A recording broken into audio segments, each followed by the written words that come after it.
Tadarbeti yaade mata jaba goftan garuu bariifi waan harkaa qaba umuriin saalibba kan hin guunne kanaafi lafarratti walli ba'e namni nagaa fi jaalalli waaqayyo waaqa jiraataa lafa jiraattanii fi bakka jiraattan hundumatti isiniif haa ta'u. Obboloota koo jaalatamoo kabajamoo qomoo filatamoo biyya keessa kan jirtan biyya halaarrattis kan argamtan hordoftoota sagalee kootii nagaan nagaarra caaluu nagaan waaqayyo waaqa jiraataa lafaa fi bakka jiraattan hundumatti isiniif haa ta'u.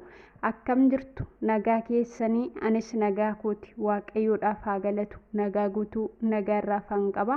Nagaa guutuu nagaarraaf akka qabdan abdiif amantii guddaan qaba.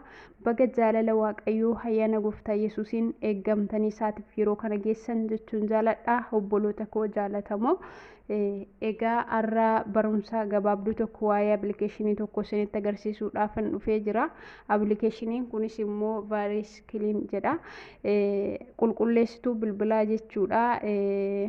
Egaa bilbilli keenya gaafa guutuu yookaan immoo gaafa sirriitti keessa isaa hin qulqulleessine bilbilli keenya akka vaayireesii godhatu ta'a jechuudha. Vaayireesii bilbilli keenya gaafa godhate immoo suura keenya illee nu jala baballeessuu danda'a, nu jala dukkaneessuu danda'a. Akkasumas immoo bilbilli keenya illee akka sirriitti nuuf hin hojjenne illee gochuu danda'a jechuudha. Bilbilli yeroo tokko hin dhaabata jechuudha. Namaaf hin abboomamu. Kanaaf furmaanni isaa fakkeenyaaf bilbila keenya seeraan qulqulleeffachuu qabna jechuudha. Kanaaf immoo appilikeeshiniin kun kanan ani isinitti agarsiistu qulqulleessituu bilbilaati jechuudha. Keessa bilbila keenya seeraan nu qulqulleessa jechuudha. Kanaaf amma xumura sagantaa kootti na wajjin tura jedheen sin affeera. Hunda duraan dursaa sagalee koo yeroo dhaggeeffattanitti laayik, sheer, sabskiraayib gochuu hin dagatina. YouTube chaanaalii koo jajjabeessaa isiniin jedha. Ani obsa kiyyaati. Amma xumura sagantaa kootti akka na wajjin turtan asumarraan affeerran isiniif godha.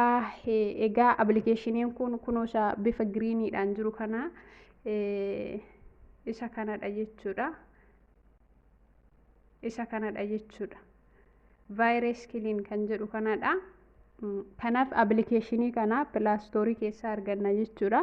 Kanaaf amma ani garuu abdeetti godhadhe yookaan instaayil godhee jira. Isin immoo pilaastoorii keessan keessa galtanii immoo vaayirees kiliin jettanii gaafatti barreessitanii appilikeeshinii kana isiniif dhufa. Walumaa galatti pilaastoorii keessa galee isinitti agarsiisa. Ani garuu abdeetti godhadheera. Isin garuu abdeetti akka godhattan isinitti hima.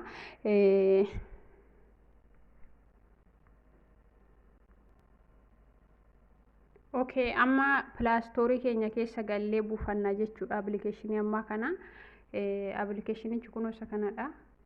Iddoo kanatti vaayirees kiliin jettanii irratti barreessitu. Isa booda appilikeeshinichi kunuunsa kana ani garuu oppeen godhadhee jira waan ta'eef isin immoo oppeen godhattu jechuudha.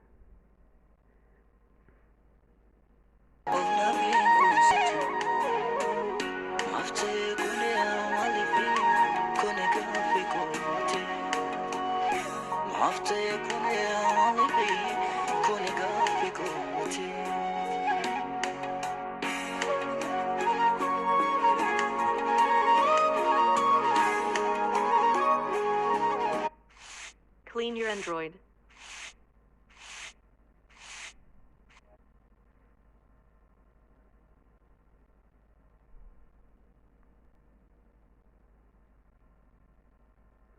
Okay, bifa kanaan bilbila keenya keessa isaa qulqulleeffanne jechuudha.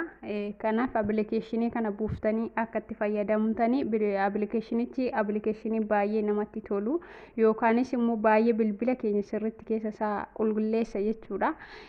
Kanaaf appilikeeshinii kana fayyadamaa isiniin jedha. Vaayireesiin bilbilli keessan gaafa galee sirriitti isiniif hin hojjetu. Kanaaf immoo bilbila keessan gaafa qulqullina keessa isaa eegdanii bilbilli keessan saffisaan akka isiniif hojjetu godha jechuudha. Innaa qophiin irra qabadhee isiniif dhiyaadhe asumarratti xumuraa amma xumura sagantaa kootti waan na wajjin turtaniif waaqayyo gooftaan isin haa eebbisu jechuun jaaladha. Yeroo biraa immoo akkaataatti baagiraawundii viidiyoo tokko fakkeenyaaf lafa hin bareenne tokkotti yookaan immoo bakka naannoo hin bareennetti viidiyoo waraabne akkamiin akka baagiraawundii duuba isaa jijjiirru yeroo biraa appilikeeshinii biraatiin qabadheen isiniif dhiyaadha. Barumsa biraa keessatti kanaaf ammaatti waan wajjin turtaniif waaqayyo dachaa godhee isin haa eebbisu. Obsa kiyyaa subscribe, like, share gochuun dagatinaa na jajjabeessaa isiniin jedha. Hirmaattota koo hundaa baay'ee isin jaaladha, baay'ee isin kabaja. Yeroo gaarii isiniif haa ta'u. Ciao.